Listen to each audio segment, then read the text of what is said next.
Oh, it always says warning. So, yeah, exactly. It's fine. It's fine. It's fine.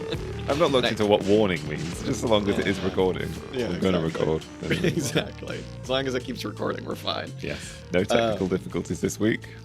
No technical difficulties. Hopefully, last 2 episodes we've had technical difficulties. Like kind of. We didn't have technical difficulties in the last episode, but just probably didn't sound as good because I have no idea. I just don't remember how to record in person anymore. So, who cares? Yeah, we had fun. We had fun, and that's what matters. You hear Yes. that, listener? We had fun. Well, I've also had to turn off my space heater for this because it makes a bunch of noise. So this might be a short episode because I'll just get cold. What are you going to do? Mm. No real banter. No real banter. No Should we just get into the thing? No news. Well, no news. I don't know. There's been news. No news with us. I don't know. What are you going to do? We don't. Yeah. We don't follow the news. We don't follow it. Oh, you See, guys, here's my thing. I do. You listeners do not follow us to follow the news. Follow the news. Yeah, exactly. You listen to us to hear us talk about 100-year-old outdated socialist political strategies. That's why you listen to us. But as you said, I think this is probably the most recent thing we've read. Possibly. And not really basing that off of anything because I don't think either of us could name 10 things that we've read. Who knows? Who can remember? Who can remember? Yeah. But that thing was, I'm just going to get into it. I'm on a roll. I'm going for it. 7 Theses on American Politics by Dylan Riley and Robert Brenner. I had a quick cursory search to see who Dylan Riley was. I couldn't figure it out, so we're going to say the authors from now on. Presumably you all know Robert Brenner. This was published in New Left Review.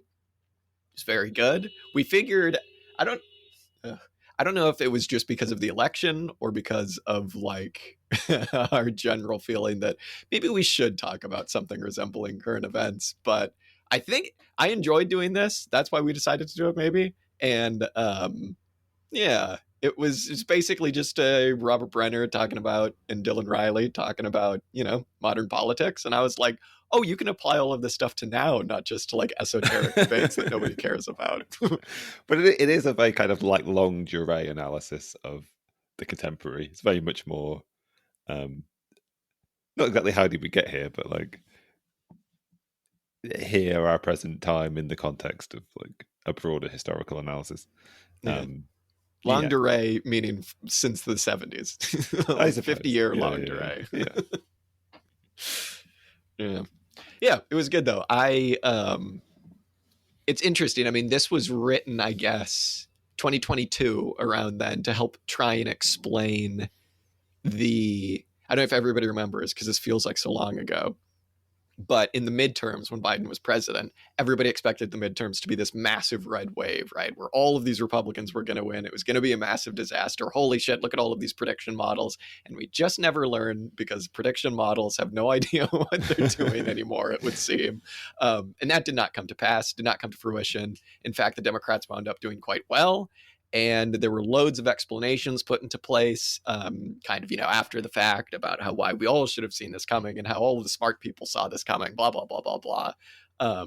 But Brenner and Riley here are really trying to like nail down some reasons that are rooted in political economy and something like a Marxist materialism to explain not just this midterm result, because at the end of the day, what this paper is trying to explain the state of the Republican Party, meaning like MAGA politics, Trumpism, and also the state of the Democratic Party, specifically under Biden, which I thought was really interesting. And their analysis kind of leads them to some pretty interesting conclusions about what they see to have been a pretty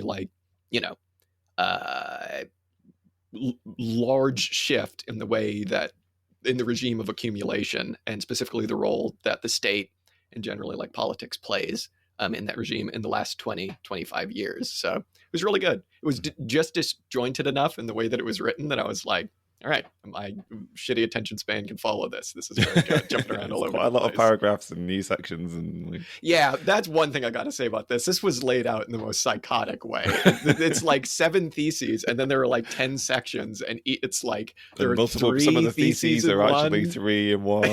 Yeah, and it's like, anyway, whatever. That aside, it was very good.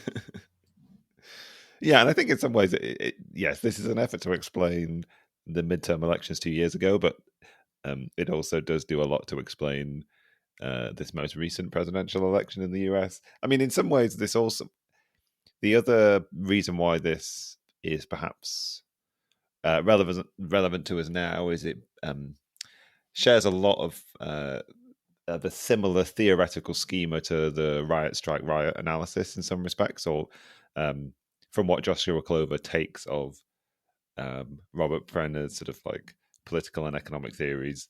Those theories of Brenner's are reflected in this in a lot of ways, as you just hinted, in this kind of like determining force that is given to the sort of like the nature of the regime of capitalist accumulation that we are potentially living under, one which is predicated more on financialization and less on large GDP growth predicated on industrialization and the sort of political influences or impacts of that. I mean, the Riot Strike Riot book had a lot to do with how that political economic regime influences the various opportunities that are lent to the left and anti-capitalists, and the nature of resistance to capitalism that comes about under those different circumstances. This is a little bit more to do with more mainstream politics and how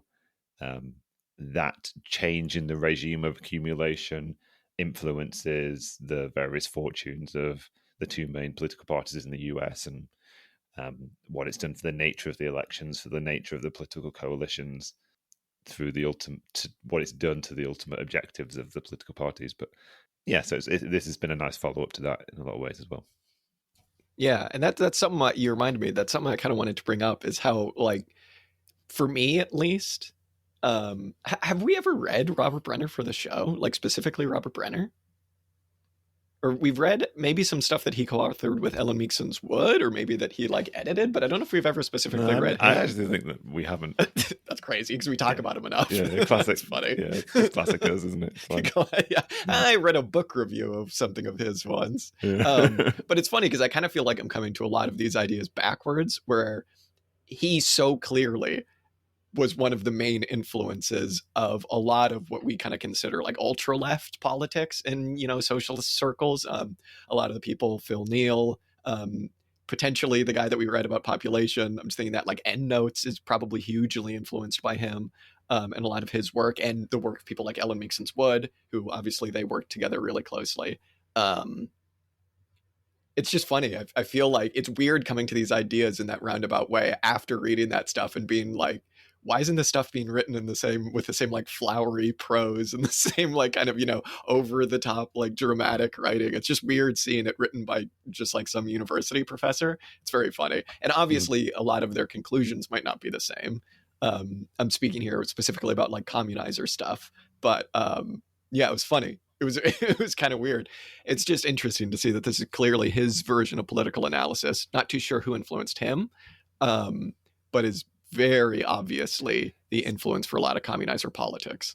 There's definitely a version of the critique of, I guess, mainstream social democracy or the mainstream left, the programmatic left, as the sort of left communists would call them. There's a very similar critique of that group. That there's a very similar critique of the mainstream left strategy in this piece by Robert Brenner. He doesn't use some of the same language that the left communists do or the endnotes would, but you could see there's two parallel streams for sure. Yeah, absolutely. Well, so to get back to kind of how he and also it's just cool to be reading something that's kind of more or less about our current era. Again, we keep joking about that, but it's very cool to see these ideas applied to that and not to like, you know, Bordigist movements in the 1970s or something like that.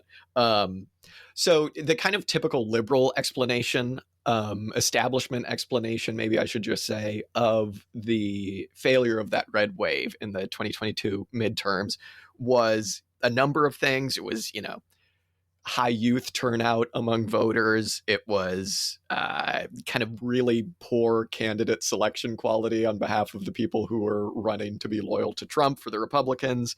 It was the recent overturning of the constitutional right to abortion. All of these different factors, right, made people come out and vote. And when people come out to vote, generally the Democrats win, right? We all know this. But Brenner is kind of saying it's not necessarily that. He's saying all of those things obviously played a role, specifically probably abortion and high candidate turnout, right? Candidate turnout, voter turnout.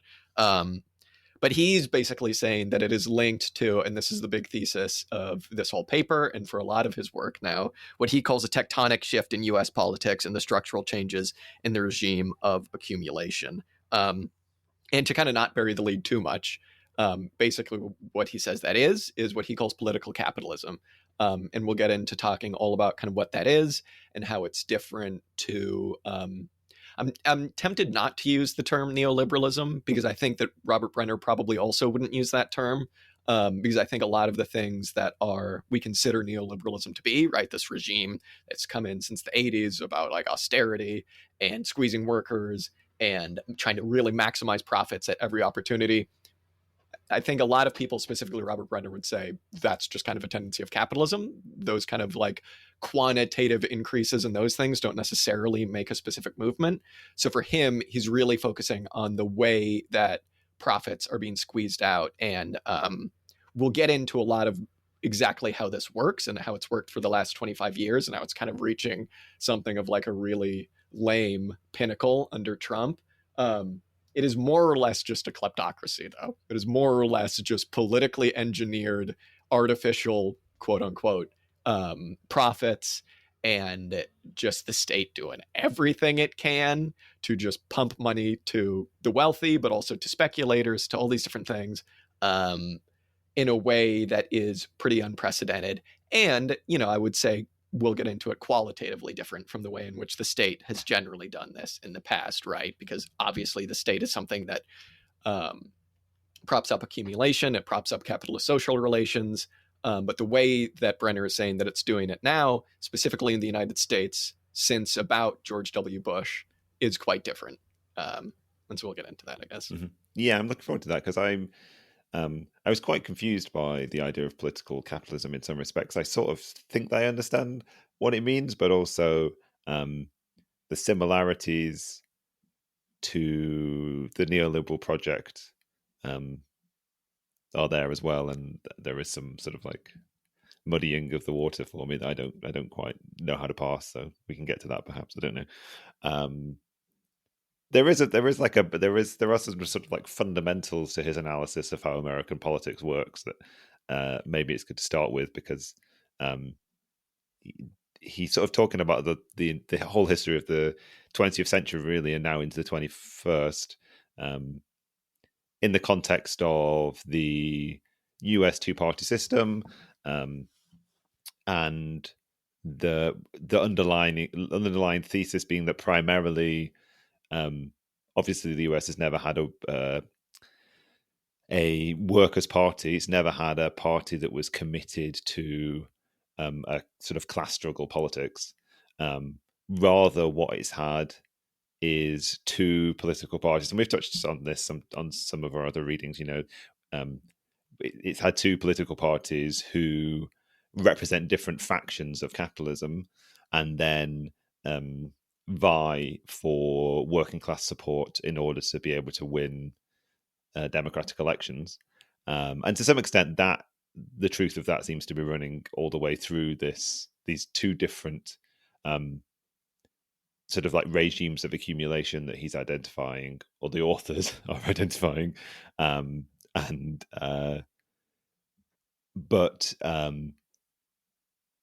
whereas in the sort of like in the middle of the 20th century when when the US still had an economy that was predicated on high economic growth, high GDP growth based on industrial production, what you would have is both of these political parties would be actually able to pitch a program for sustaining or for improving that regime of accumulation, and also were then in a position to say how they would redistribute some of the surpluses of that and how that spending would be done through the state to what ends. And what the authors are saying is that as a result of that, there were much greater swings in the fortunes of these political parties. So sometimes the Democrats, sometimes the Republicans would win by really huge margins. And by sort of like capturing sort of a larger body of swing voters from amongst the working class majority of the US. One of the really interesting things that the authors of this are tying into this change in the nature of capitalism as we've come into the 21st century is that one of the results of this transition away from a regime of accumulation to one sort of like broadly defined by financialization, one of the knock-on effects of that has been these much more tighter margins in elections.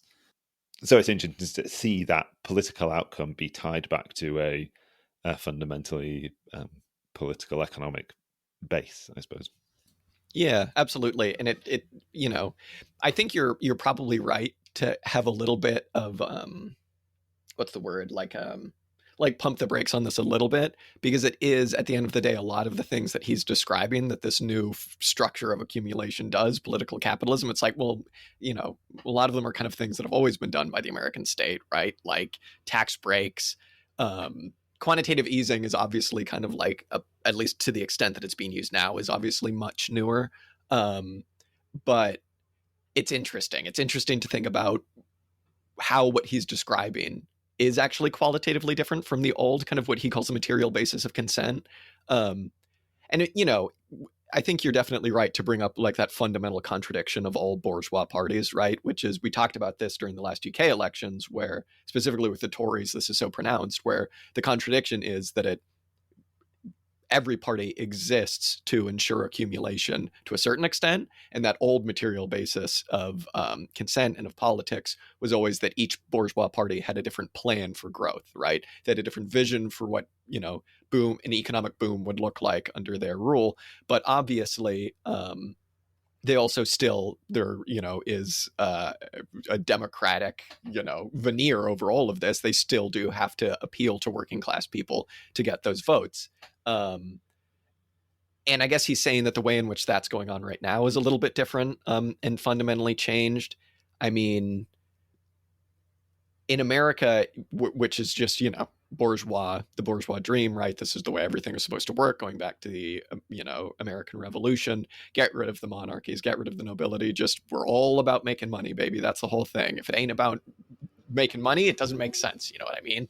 But it's interesting because for all of America's history, because of that democratic veneer, the kind of rhetoric that these parties have had to use has always been one of trickle down growth, which to a certain extent, for a while was true, specifically in the like 30 years after after World War II, right? Where there would be job growth for workers, there would be better wages. And specifically the thing that was one of the main determinants of this political structure back then was that a growth in labor productivity really led to a much bigger surplus that the state was able to reinvest back into production, but also back into, not necessarily like fully social democratic means, but into things like welfare, things like infrastructure. Whereas now, and this is Brenner's kind of main bugbear, Brenner and Riley's main bugbear, now that there isn't even the hope of productive growth or growth of, labor productivity, what happens then? And what they're saying happens then is, squeezing profits wherever they can get them, artificially creating profits, doing things. I wrote down what they said: massive tax breaks. This is one of the kind of, main things that every administration going back to Bush has done, as quantitative easing, low interest rates, and crucially, the main thing is massive state spending. And I suppose really what he's saying then is that, to kind of circle back, what makes this new regime of the last 25 years of political capitalism or whatever so qualitatively different is that productive investment isn't really the key determinant of power and of visions for growth anymore. It's just raw political power. And that's kind of the reason that I said it's kind of just a kleptocracy, because one of the main hallmarks of the last 25 years has just been open corruption. Just like they're not even hiding it really behind, virtue signaling behind like, well, it's lobbying. It's not corruption when we do it, it's lobbying, but now it is just open corruption. Take like half a look at, the people who Trump has appointed to his cabinet. And it's just like, oh, okay. Now they're just stealing from us and not even lying about it. And that's been the case kind of for the last 25 years, maybe. Mm-hmm. Yeah, one of the sort of pieces of terminology that's introduced in this is the idea of like, the idea that there's under the sort of like industrial production regime of the 20th century, there was a surplus, a dividend from that.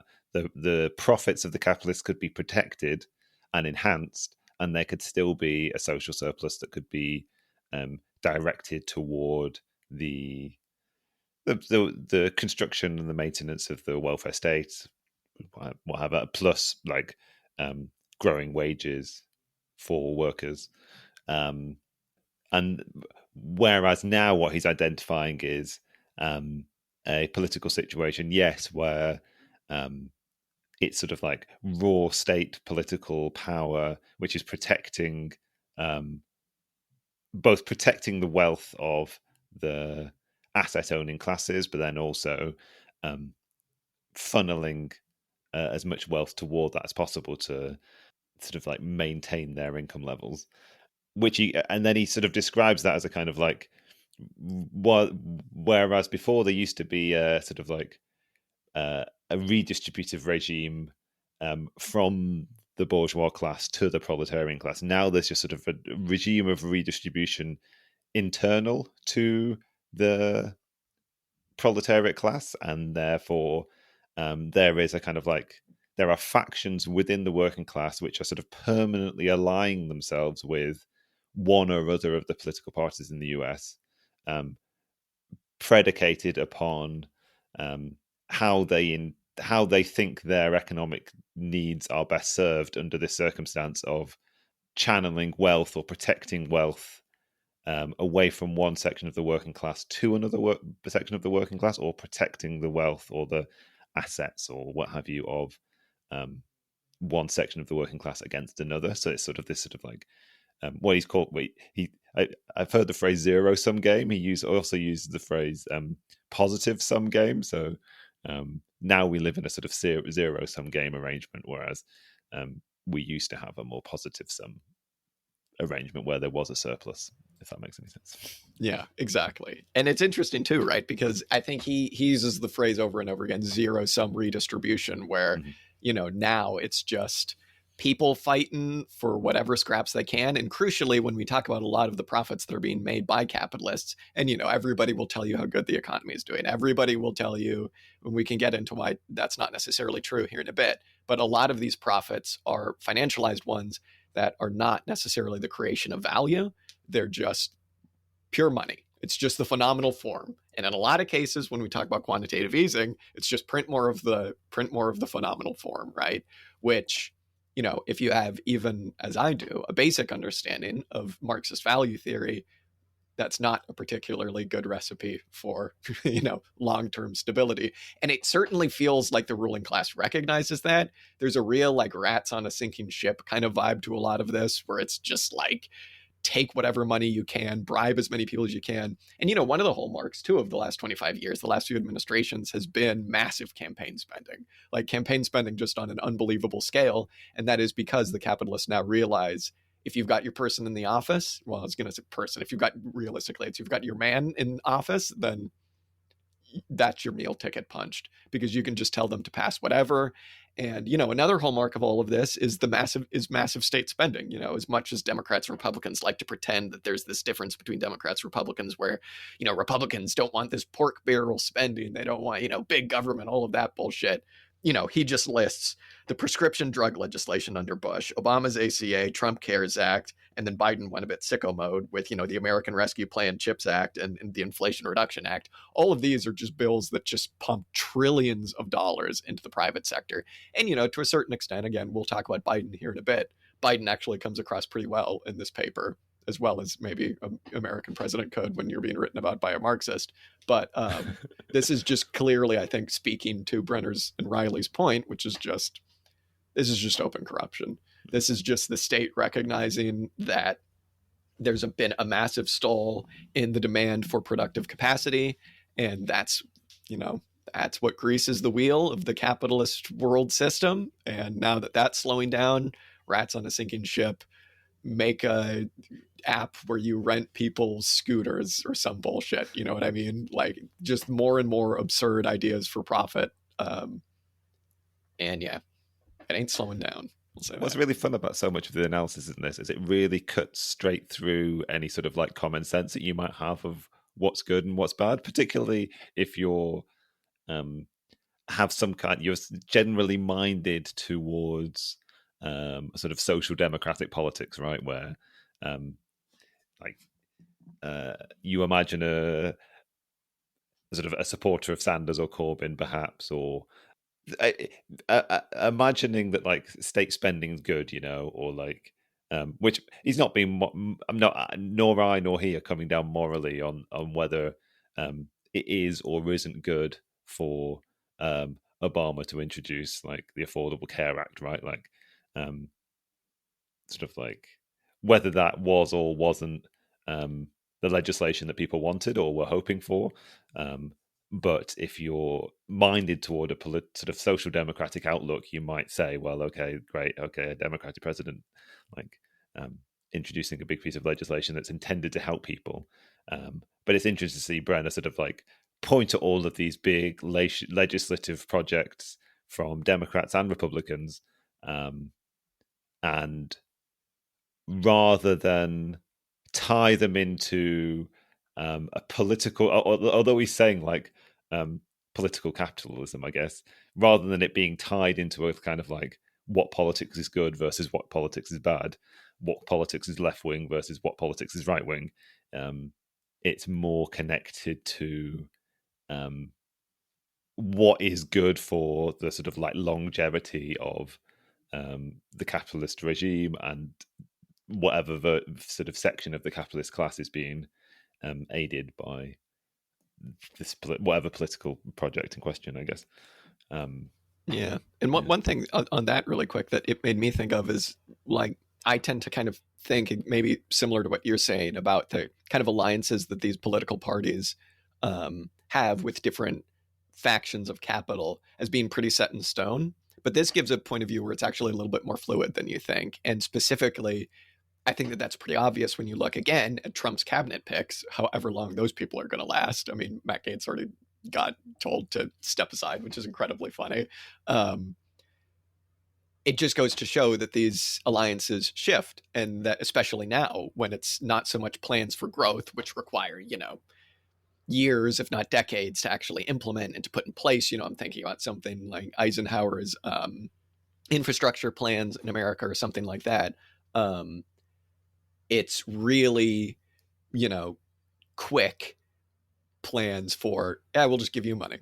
We'll just give you a massive tax cut. So, okay, all of a sudden there's a, faction of Silicon Valley that has defected to Trump.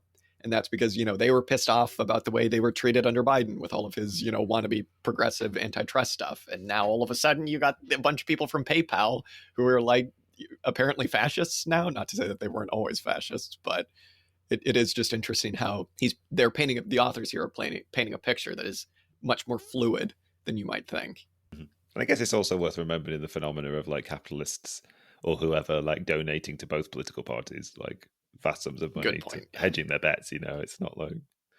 I mean, Trump donated to Hillary, right? So it's like not when he was running, but like in the past when she was a senator. It's just like. I the one thing I wanted to bring up is this paper had my all-time favorite footnote, which is it's a citation from Jill Colvin of the Associated Press.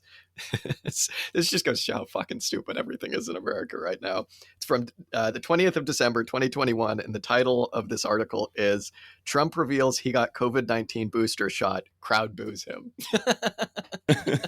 It's like a Simpsons headline. I love that so much. It's just like, oh yeah, Trump people, what are you gonna do?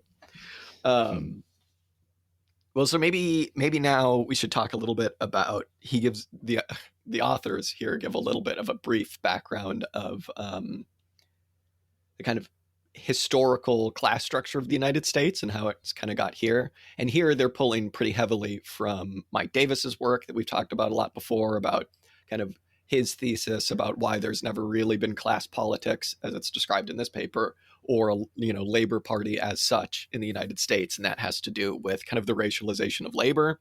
Um, you know, Obviously things like post-Reconstruction Jim Crow laws, or mass immigration playing immigrants off of each other. This is something that I think I'm hesitant to say this, semi inspired the name of our show, because it was either Hillary Putnam or somebody else who was talking about an example of an auxiliary statement that Marx used was his explanation for why English workers and Irish workers weren't coming together to do communism, right, to form a working class movement. And it was because English capitalists were importing cheap Irish labor, and that was causing a divide between the two, right? I mean, this has kind of been, it's like almost if a certain section of the ruling class saw that and went, let's bait that. Wow, what a good idea. Let's base a whole country off of that. That's one of the main reasons why there hasn't been class politics as such in the United States. And, you know, Brenner and Riley here are arguing that that's still very much the case today, right? Mm-hmm. It's quite funny. They're sort of bending over backwards to say that all of the kind of like infrastructure spending that's happened in the past, or the Great Society period in the middle of the 20th century in the US wasn't directly associated with a sort of ascendant purely class-based politics amongst the working class.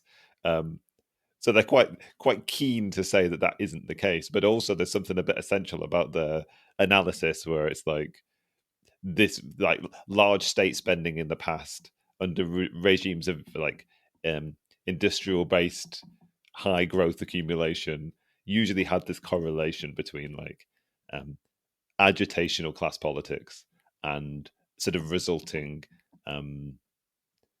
redistribution by political parties of a surplus to the working class. They're sort of drawing a parallel to now and conditions of political capitalism, where particularly in the sort of like COVID and post-COVID era, where Trump and Biden both sort of engaged in huge amounts of spending on the levels of these historic high growth eras of American history, but without some sort of like corresponding agitational working class project. I mean, some of the like the fact that they center class politics so thoroughly in this is one of the more sort of like laudable or thrilling things about it. Whenever they sort of like do in quite a short essay, they still try and like bring in a lot of other theories of what's happening in American politics, and sort of try and dispute them on class grounds. And they've got quite a clear cut but quite sort of laudable class analysis. And this, in some ways, this cuts back to what we were saying about Brenner being, in some ways, quite similar to the political theories of some left communists, right? Because they kind of have a class analysis, which is they have a very sort of like purist idea of what class politics is. By which I mean working class. I won't say class politics. I'll say working class politics. They have a very pure idea of what working class politics is, and it's not one that's usually associated with what you would understand to be a working class movement necessarily, or working class politics in a conventional sense, because what they want to see from a working class movement is an actual sort of like willingness of that movement to contest the wage relation and the class relations of capitalism on a sort of pure fundamental level. this is sort of coming back to the sort of the critique of the programmatic left given by left communist often, where it's like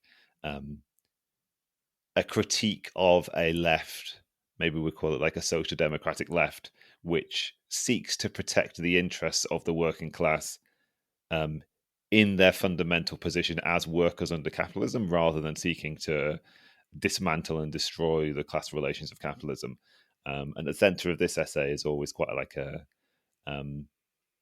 a very restricted understanding of what class politics is, one which the authors identify as having emerged a few times in American politics, and in some ways they correlate a little bit with periods of high state spending, high sort of redistributive state spending. But it's nice to see that sort of link broken a little bit, and to put this sort of third category back in, of like, to remind us that like it's not just sort of like the capitalist class represented by one party, and a sort of like social democratic representation of the working class in another party, but actually like a pure representation of the working class rarely ever comes about anywhere in the world, I suppose, but particularly in the US. Yeah, I really appreciate you saying that. Actually, that's actually clarified a little bit. I don't know if I necessarily had doubts about that when I was reading it, and I don't know if that's necessarily what you're saying, but you're right. It is potentially pretty restrictive. I think what they're doing is trying to really say class politics as defined here is class for itself, right? It's when the class overcomes that class in itself, class for itself, which, sure. Why not? I It's don't mean also I like, don't but actually I mean think restricted in a pejorative way. I thought like no, I think I don't maybe I necessarily mean either. pure in some ways, and in a potentially positive one, I guess. Yeah. But I think, you know, I think when you think about somebody like Rosa Luxemburg, when she talks about how, you know, you only really get to that point through class struggle, and the class isn't going to be for itself at that, along the way, it is potentially, in that sense, a bit restrictive, because it's like, well, you got to start somewhere, you know what I mean? Mm-hmm. But I think the point for this isn't necessarily for them to put a value judgment on any working class movements necessarily, as to basically just kind of say, America has never had a labor party. America has never had any of this, except for these brief moments in the 20th century. Presumably, I would imagine that there were loads of points before this where you could point to and be like, there's class politics, especially around the Civil War, right? They're here specifically just talking about the 20th century, and they say that there have only been two examples of that on a large scale. As you say, one of them is, in the mid 1930s, which saw the passage of the Wagner Act, which they take also pains to say was immediately dismantled in the mid 1940s. And then also, what was the other one that they say? In the late 60s and early 70s with the Voting Rights Act and the Great Society program. But, and then they immediately follow that up, though, by saying, and this is the thing that a lot of people know Brenner for, by saying, but what gains that they won? The surplus that was controlled by those political movements was only ever able to be distributed favorably to the working class under periods of economic prosperity. And again, that just gets to his thesis now, which is when there's not even the prospect of prosperity on the horizon, what are you going to do? You're going to start bribing people is what you're going to do. It's pretty funny because it's like I was reading an interview with him where he was kind of, I think it was like a transcript of some Jacobin interview or something like that. And they were like, well, so why isn't everything collapsed then if this is the case? What has the ruling class figured out to get out of this, 50-year long drought of profitability? And his answer was more or less just like corruption. It's like, fair enough. Why didn't I think about that? Why didn't I think you could just bribe people out of, to get out of this stuff? But yeah, that's what it is. One of the I quite like to come back to one of the central theses of this essay, really, which is like I guess a current class analysis of the political allegiances of the people that support the Republicans and the Democrats. Because I was saying that, like, for them, well, they identify sort of two forms of, I guess, political action that can be taken by the working class under these sort of like conditions of bourgeois politics. One is what we were just saying, which is like a collective sort of class for itself uh, approach to politics, and the other one is what they describe as like an individualist approach, which um, is basically designed to protect any particular worker's position in the class relation and to protect their interests internal to that relationship. And it's interesting that they present two potentially quite contradictory forms of political response for the working class as actually being um, parallels or correlative, I guess. One is kind of like a reactionary attack on like the immigrant worker or something like that, like a very nativist approach, what they sort of like identify as the sort of MAGA outlook. Um, and then the other one is to say is the collective bargaining approach, the root of the trade union approach to um, a sort of as in a sort of like a um, and I guess in its like sectoral form, you know, the trade union that protects the interests of teachers um, or what have you, like.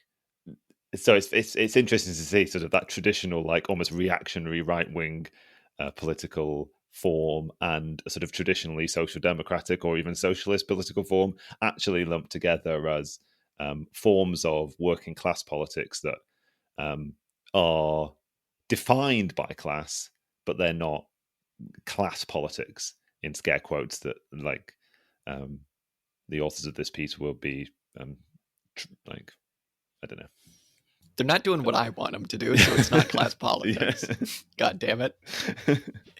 You're absolutely right, though. This is, I think, the thing that I found most rewarding about this essay was, and this is kind of what it all comes down to, is him trying to them trying to explain, just why it is that the Democratic Party has changed in the last 25 years, just why it is that the Republican Party has changed in the last 25 years, and specifically which segments, going back to that fundamental contradiction of all bourgeois parties that we talked about a bit earlier, which fragments of the working class are they trying to get on their side by, dangling keys in front of them, right? And you're right. It seems like what it seems like to me a little bit more so the distinction that he's making is obviously nativist white workers on one side, although Trump did make gains amongst Latino voters. People have been saying he made gains amongst certain segments of black voters. I'm not entirely certain how true that is, just because people have been putting forward like there was a massive percentage increase in the people that voted for him, and it's like, well, so if two people voted for him before and he got four, is that like 100% increase? You know what I mean? If I'm doing my math right. So anyway, I don't actually specifically know the statistics there, or how much this actually really counts for things. So there's traditionally, for the Republicans at least recently, there's been this nativist, you know, traditionally white workers that are trying to increase the value of their labor power by keeping people out, and by, if they can't keep immigrants out, by keeping immigrant wages down. And there's also, on the other side, Democrats pandering to people who are trying to increase the value of their labor power. I think a bit more through being credentialed is, I think, what they're saying. And, the managerial types, lawyers, doctors, I suppose, anybody where maybe the cost of their social reproduction is quite a bit higher than just, somebody like us, where they're really trying to get more in this zero sum redistribution campaign based off of being credentialed. And I think that really explains a lot of the ideology, obviously, that comes out of these parties. It explains why the Republicans are just out and out racists, whether they have been for quite some time, but, much more so, at least in their rhetoric, ramping up with Trump, um, and obviously with Bush. But also with the kind of ideology of the Democrats where they're smarter than everybody else. You know what I mean? Where it's like, the deplorable Trump people, which, not saying they're not deplorable, but there is kind of this rhetoric of we're so smart. And I think that can really clearly be based in the material interests of a lot of the people that vote for them. Um, yeah, it's all very interesting. But again, the kind of what the authors are saying is that both of those sides are based on a fundamental attempt to increase the value of a specific type of labor power, which is not necessarily class politics in a zero sum redistribution game. Mm-hmm. Yeah, I think there are. You're right to say that like credentialedness is the center of this distinction. I think it's definitely the center of the sort of like data that's presented in this piece, more so even than race. It seems to, or like nativist versus ethnic minority groups or whatever. Like, it's they seem to be identifying it as like level of education. So even I think in the data they're presenting here, there is a sort of shift in support toward the Republicans, not just from the like quote unquote white working class, but also from those members of the working class who identify as being from an ethnic minority, but don't have a university degree or whatever. It's uh, yeah, but it's like it's quite fun. The section where there's a section in this where they're responding to uh normal like mainstream critiques of the Democratic Party that are usually given by the left, and one of them being that like they don't have a broad like the mistake the Democrats are making is not having a broad enough appeal to the working class, or um, whereas the sort of the response that the authors of this piece are giving is no, like the class lines have just been drawn. The line through the working class, the split in the working class support is sort of defined by this division, and the Democrats are just sort of doubling down on their portion of the working class that they represent. Like, coming back to what we are saying at the start, like the the the Democrats and the Republicans just vie for the support of the working class to allow them to aid whatever factions of capitalism it is that they're seeking to help. Whereas there used to be a lot more movement in support from the working class toward one or other of the parties. It's just that those sort of lines of stratification, I guess, and have cemented themselves. And as you say, like the sort of whole deplorables thing or whatever is it's not like, or even the sort of like a sort of like seeming commitment to this like all this sort of like culture wars politics, like whether or not the Democrats should or shouldn't be engaging in a sort of culture wars narrative or whatever. These things are done not as sort of no, they're not mistakes. They're very intentional choices that are made to appeal to a particular segment of the working class that they've just decided is their one, I guess. So Yeah. And yeah, it also I don't just know. speaks to kind of that multicultural, quote unquote, like neoliberalism, if that's the word that we want to use, that the Democratic Party now goes for, right? Where it's, the Democratic Party, as long as you're credentialed, they don't care if you're gay necessarily. Obviously, there are still some bigots in the Democratic Party. They don't care if you're like a third generation immigrant, second generation immigrant. They don't care if you're an immigrant. If you have a degree, right? It's like the joke that everybody made about, was it Hillary that put forward the thing where it was like, we're going to help undocumented workers or whatever. We will be helping those undocumented workers who have been given a Pell Grant and who have been able to do this and have been able to do that. We'll be giving them X amount of money. And it's like, okay, so that accounts for like 1% of the population you're talking about. Again, they call this material interest politics without class politics. And I think that really speaks volumes.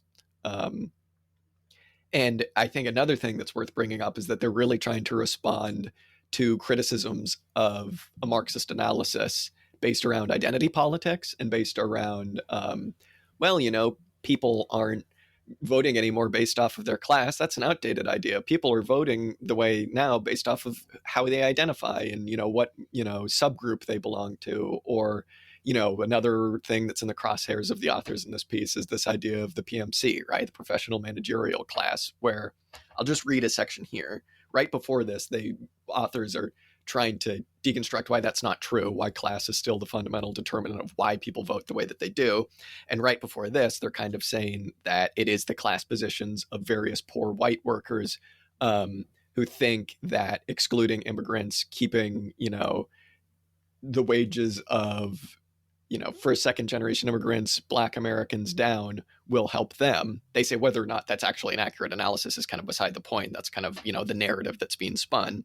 And then to kind of explain away an identity politics explanation of Democratic voters, they say the core values of those voters espouse chime remarkably well with their material interests, which lie in the valuation of expertise. This is probably the most conspicuous in the embrace of science as an ideological value. Although clearly less regressive than its MAGA counterpart, this technocratic ideology performs an analogous social function in articulating a strategy for increasing the value of a particular type of labor power, credentialed rather than white, that is widespread in the Democratic coalition. And it is, of course, just as little a manifestation of working class politics as its Republican counterpart.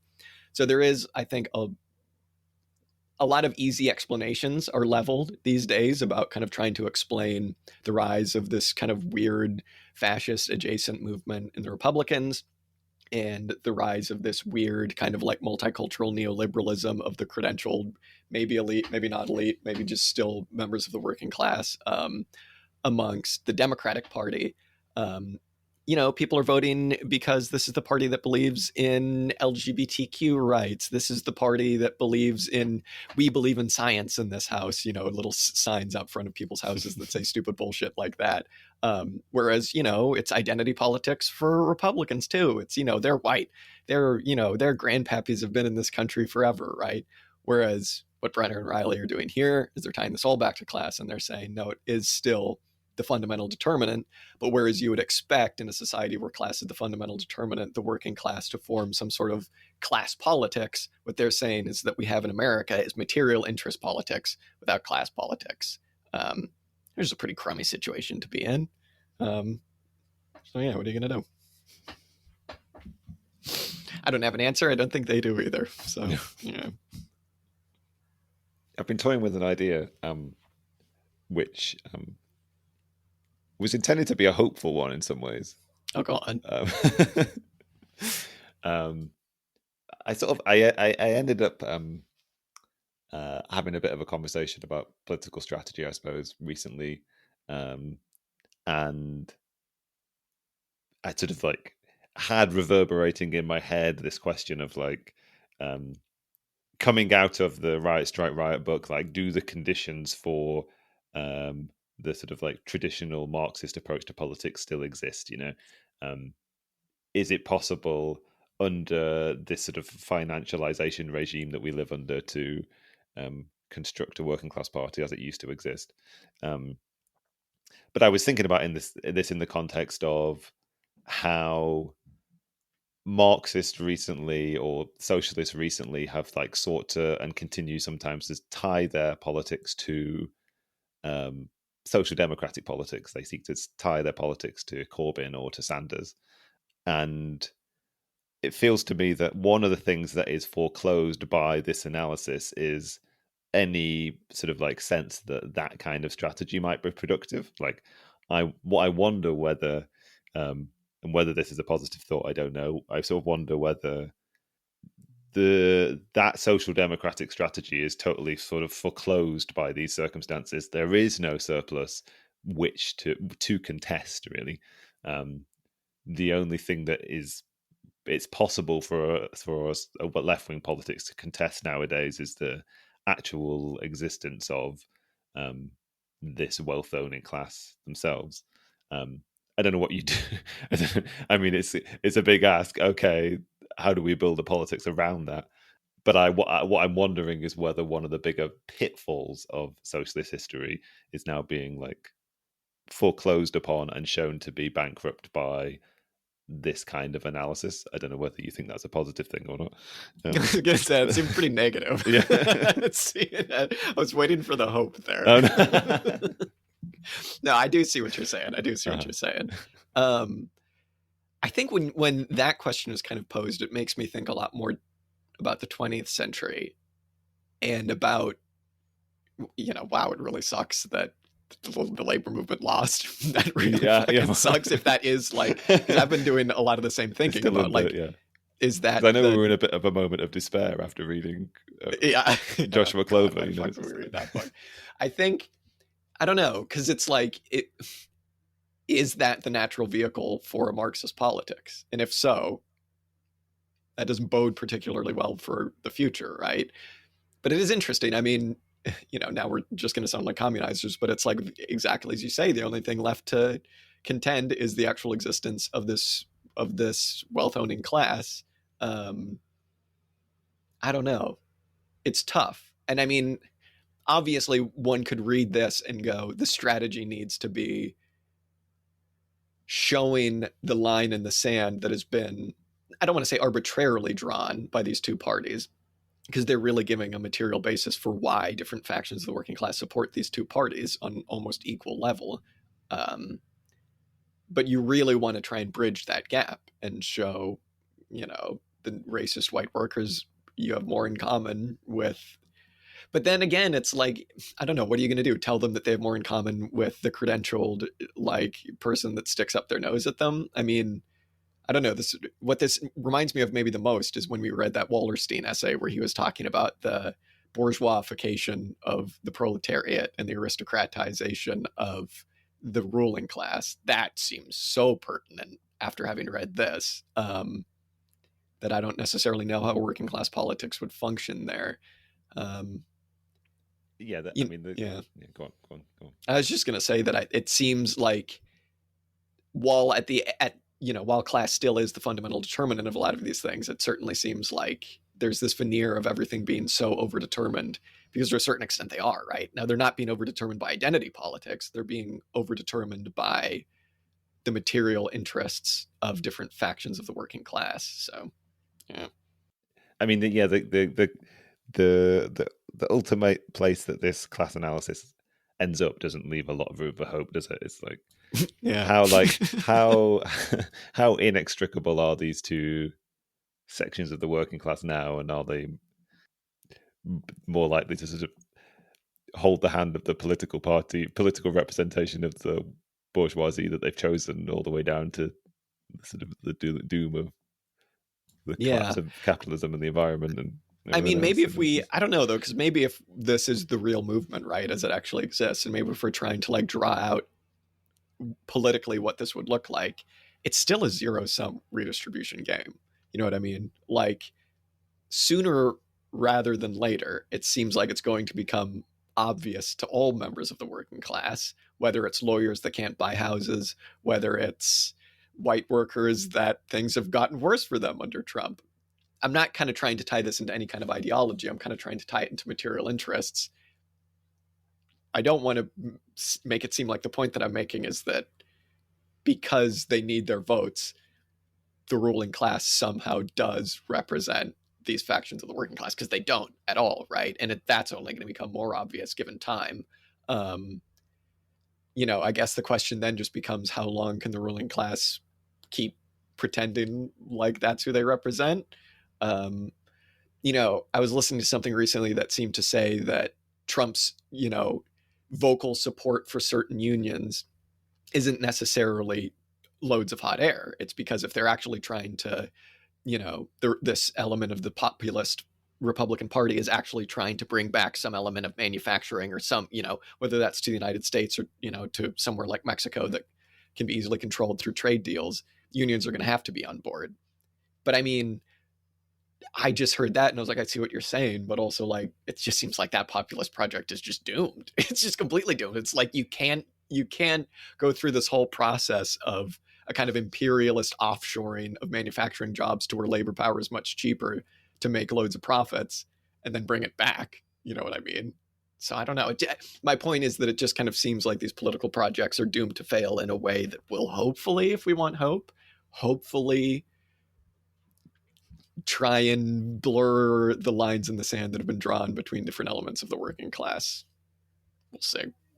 We'll see, man. There's always the onward march of the crisis breakdown tendency of capitalism. Yeah, that's where the hope is. That's where the hope is, in breakdown. We got there in the end. That's so funny. Yeah. Well, we'll see, man. We'll see. The only other thing I think I wanted to touch on, that seems like a good place to leave it, but I did kind of want to talk about Biden really quickly, because there are three kind of like lessons / illusions that the authors give to modern leftists operating politically in the United States. What you were saying kind of made me think that's like, maybe I should stop thinking of Brenner as like, some kind of ultra leftist and start thinking of him as just like a completely disillusioned social democrat. Because it does seem like that's the politics he wants. Like he wants that to come back, but he's just like, it's not going to happen, man. It's not going to happen. Basically, I think what a lot of this comes down to is having a realistic interpretation of the different version of a Democratic Party that Biden represented, specifically as opposed to someone like Obama and specifically someone like Clinton, right?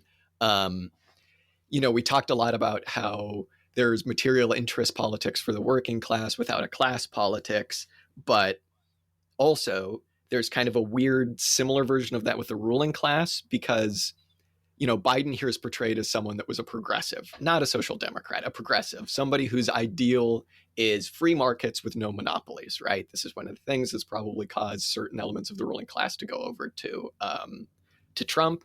But there was a lot of antitrust work under Biden, and there was a lot of massive trillions of dollars of state spending under Biden, in an attempt to kind of bring back this dream of a progressive United States. And interestingly, tying all of that together, the conditions for this kind of quote unquote like New Deal of Bidenomics weren't brought about by class politics, and they certainly weren't brought about necessarily by a militancy among the working class, although there was some of that with COVID. Specifically, it was COVID, actually. And there's this really interesting analysis in here of how Trump was forced into massive state spending and a massive federal rescue of, I don't want to overblow this too much because over 1 million people died, but a massive intervention on the state's part into, not stopping the spread of COVID, obviously, but slowing its spread down so we didn't overwhelm all of the hospitals, just let people die, slower. And how Trump's kind of foolish inject bleach into your veins buffoonery was all to kind of mask the fact that the Trump administration actually was doing quite a bit and spending quite a bit to, kind of slow down COVID. And anyway, the authors kind of say that is what laid the groundwork for Bidenomics in a certain way, right? For this trillions of dollars of state spending, for this kind of like New Deal that he tried to get underway, which of course was, massively watered down by the time it got through the different branches of government. But all of that is to basically say that there are 3 lessons that he comes to here, or that the authors come to here. I keep saying that.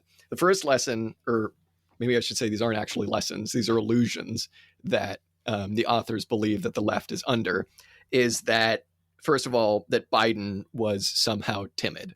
And he says, if you look, compare him to other presidents, he absolutely was not. He was a progressive. He certainly wasn't a social democrat. He's not somebody that a Marxist would like, but he certainly wasn't timid. He got in there. He tried to fundamentally reshape things in a way that voters, responded to more, as opposed to Hillary Clinton's kind of, we're just going to do more of the multicultural neoliberalism thing, right? And secondly, he says that you need to stop exactly what you were saying earlier. We need to stop pretending like the Democrats are only going to succeed when they do class politics, because as you said, the line in the sand has been drawn, and this is the politics that they're doing. They're not going to do class politics. And then finally, it's kind of him just tying those two together, that Biden somehow, this is an illusion, that Biden somehow failed because he was timid. Because again, he wasn't. Bidenomics eventually failed, meaning not only was Kamala not elected, but also, obviously they wouldn't know that, but also leading to a massive rise in inflation. Biden failed basically because of the political constraints of what they call political capitalism. So it's all very interesting. It's, again, I kind of just called Robert Brenner somebody that's like a social democrat, but clearly sees that that's not happening anytime soon. It's a very sober analysis of the state of the Democratic Party under Biden, and one that Biden doesn't come across necessarily terribly in, which I was a little bit surprised about. It was, be realistic. It was like he did his best, which wasn't good enough, but hey, he did better than somebody else would have done. So what are you going to do? Mm-hmm. I wonder what the authors would actually think his objective was. I mean, it's only occurred to me now when you said like he was undermined by the limitations of political capitalism. That does leave open some space for, okay, there are shortcomings from this politics. Both these, I mean, other than simply being an effort to limit the worst possible outcomes of the COVID pandemic. And I guess also to just sort of maintain the political as well as the economic status quo, all of this spending was necessitated. Some of the sort of like larger pieces of legislation that were introduced by Biden are in that list of large pieces of legislation that have been introduced by all of these presidents since Bush that the authors of this talk about. But then the sort of hard limit that they hit is still this: there is no basis for large scale economic growth. And their assertion is that like what they've done is they've spent without they've done state spending without actually increasing the productivity of the country, and therefore they've just printed into existence loads of money, and of course inflation was going to result.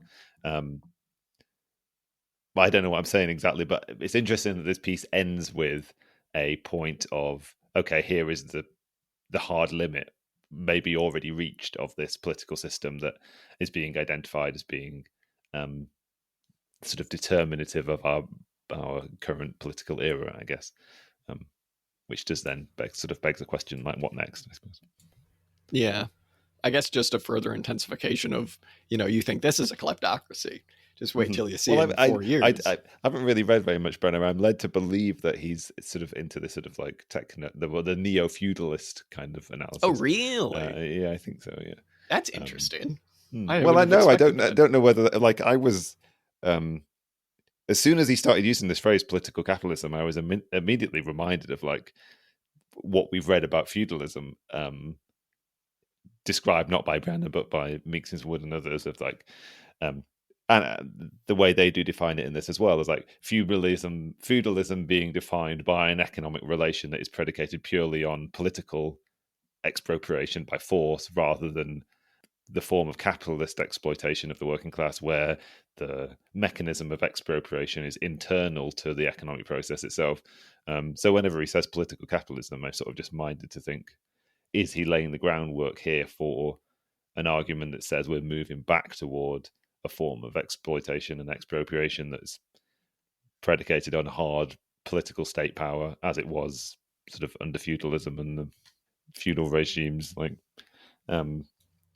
expropriation of the surpluses created by the peasants, Yeah, I mean, I would hope he knows enough value theory to know that that's not possible. But it also kind of feels like what he's saying is, here's what capitalism is trying to do. Here's why it's failing, because the underlying social relations are still ones based off of labor productivity. There's still capitalist social relations, right? It's still based off of private property. So it would surprise me and it would bum me out if that's what he was eventually working towards, just because like, how you gonna rent people food? You know what I'm saying? How you gonna rent people food with this level of technology? It's not gonna happen. You still have to have some form of capitalist social relations. So it's either the ruin of the contending classes, Dan, or it's that other thing. Let's hope it's the other thing. So, yeah, we'll see. Interesting. Yeah, Techno neo-feudalism. One of my favorite names for a thing. It's very silly. What are you gonna do? Yeah, the future. It will be interesting. It will be very interesting, Dan. I love all the criticisms of Biden in this. Really, like, if the point of Bidenism was to kind of harken back to this, 20th and even like 18th century, 20th and even 19th century, I mean, progressivism, where it's that type of thing just isn't possible anymore, breaking up of trusts, all of these different things, one that's the free market, it works itself out, all of the, undaunted by monopolies and crap like this.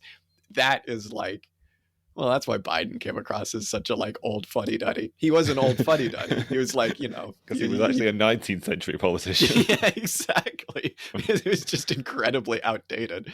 Man, I saw the video of him pardoning the turkey today, and I was just like, I'm legitimately going to miss having him around. I know that's kind of a crazy thing to say. I mean, it's not, given who we're going to have around. Yeah. But like, man, I'm going to miss those things. I also forgot he was president. I was like, oh, yeah. Right. Yes, he is still president for the time being. I didn't know they really did that. What, pardoning the turkeys? Yeah. Oh yeah, everybody. Even Trump does it. He pardons the turkey. I find myself wondering what happens to that turkey. It's the most Trump thing. Exactly. He's just like, man, I can't wait to target the fucking that and giving kids Halloween candy. Those are the two things he loves doing. Yeah.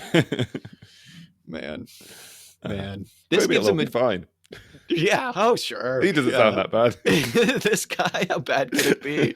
Just stripping every form of wealth that the working class has. Man, fucking grim. Oy. This gives a material basis to the absurdity of Trump in an interesting way. I mean, because, all of the COVID stuff he explains about, like, that was just Trump trying to fucking cover for the fact that they were doing the exact opposite. Like, yeah. Man, have you, like, scrolled through a list of who he's been appointing? No. Oh, it's so good. It's good in the worst possible way. It's like, oh, this woman who runs, like, WWE. It's just like, oh my God. It's just like, or fucking, yeah, I mean, obviously Musk. It's just like, couldn't happen any other way. Couldn't happen any other way.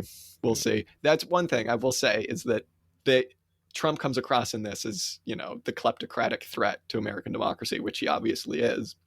But it's also like, maybe the authors are giving a bit too much credit to the coherence of a Trump political project and its ability to do anything. Like, everybody's freaking out over all of the people that he's appointing. And it's just like, half these people are going to be gone, like, in 3 months. You know what I mean? Because it's like, none of them have any political experience. And the ones that do, they're going to piss Trump off. So, and the other ones are just going to make him look like an idiot. So I don't see this lasting very long. Let's hope. We'll see. Anyway, that's enough. On that note, that's enough modern analysis, Dan. We got to get back to some debates that somebody had with Lenin, I think. Palate cleanser. What are you going to do? Well, thank you very much, Dan. This has been fun. It's been fun. Good essay. I do recommend it. Seal of approval. Right. Yes. Right, thanks, Jack. Thanks, everybody, for listening. See y'all later.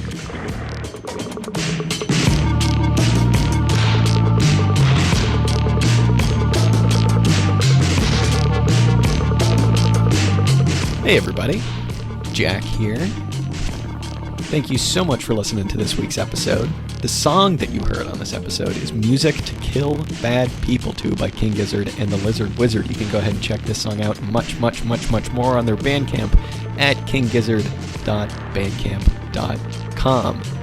If you want to go ahead and get in touch with us, chat shit, tell us that we're wrong, whatever you want to do, you can go ahead and do that at auxiliarystatements@gmail.com. You can just send us a message there. Or you can get in touch with us on Twitter, on Discord, on Instagram.